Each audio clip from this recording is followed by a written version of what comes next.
I've got a great tip for you, kind of a set of tips, and it goes along with something I've told you before. Now, I learned this from someone else in the videos that I've done for this group. I always credit someone else who sourced the idea for me. That's happened about 6 times. Everything else I've just come up with because I have insight into this. I'm not bragging. I want you to reserve the word hero for, the greatest generation. So don't use it on me too often. But this comes from somebody else. And I thought, oh man, this is obvious. This is one of those things I should have thought of.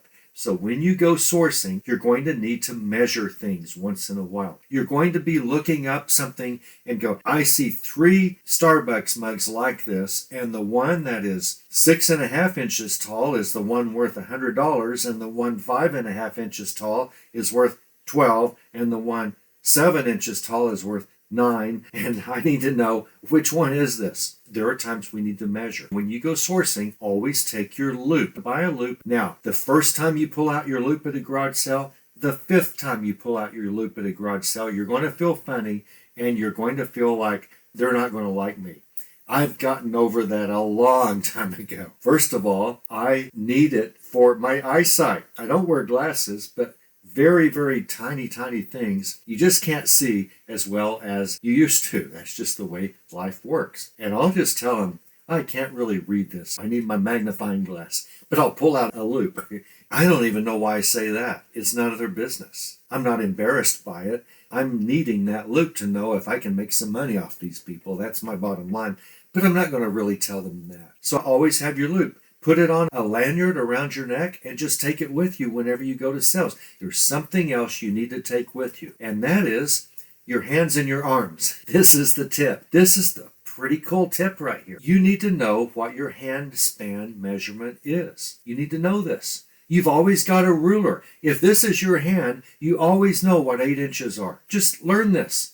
And then whenever you've got a Starbucks mug, you're going to go, well, 8 inches looks like 1.5 inches taller than this mug. So this thing's probably the 6.5 inch mug. You'll just have a far better idea about things that you're measuring. The diameter of a glass bowl that is, a ceramic Frankoma bowl that's worth some money. You need to know what the diameter is to know if you're looking up comps correctly. This is just a ballpark figure, but it's more than you have now because you don't know your hand span. Now, is it better to have a tape measure with you? Well, yeah, but, it's just another thing to carry with you. But you've always got this. Learn your hand span. Maybe learn it doing a couple of things with your hands, wide open like this. Is that called splayed open? And then put your fingers all together and do, find out what that width is. Something like, or your 4 fingers together. Is that 3.5 inches? That would be helpful to know. Next, you need your forearm measurement. You always have your forearm with you.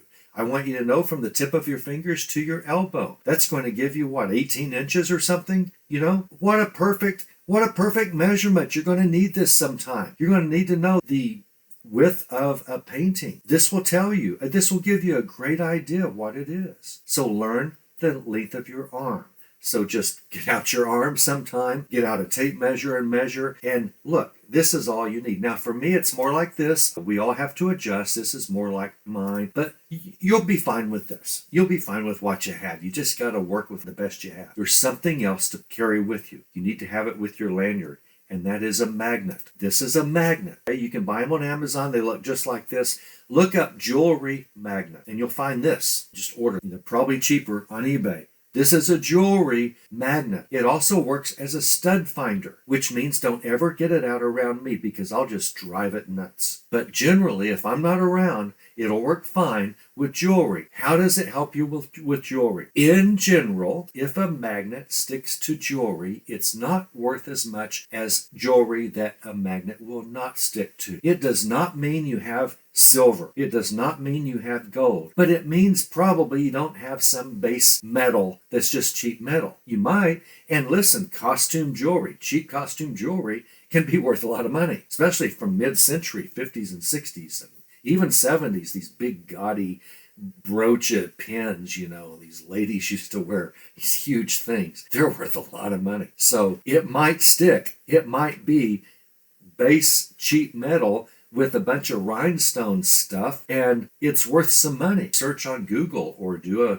an image search on eBay whenever you run across a big, large, gaudy, shiny, colorful brooch, okay? Even if a magnet sticks to it. But if a magnet doesn't stick to it, it's just a possibility. This might not be costume jewelry. It might be fine jewelry. It might be silver. It might be sterling. But then you should see the 925 sterling. It might be gold, but you should see the gold marks. How do you know? You can't see gold marks with the naked eye a lot of times. Yeah, but you'll have your loupe because I've told you to take your loupe with you. So you've got your hand with you all the time. You've got your forearm with you all the time. You should have your loupe with you everywhere you go. And now I'm saying take a jewelry magnet with you.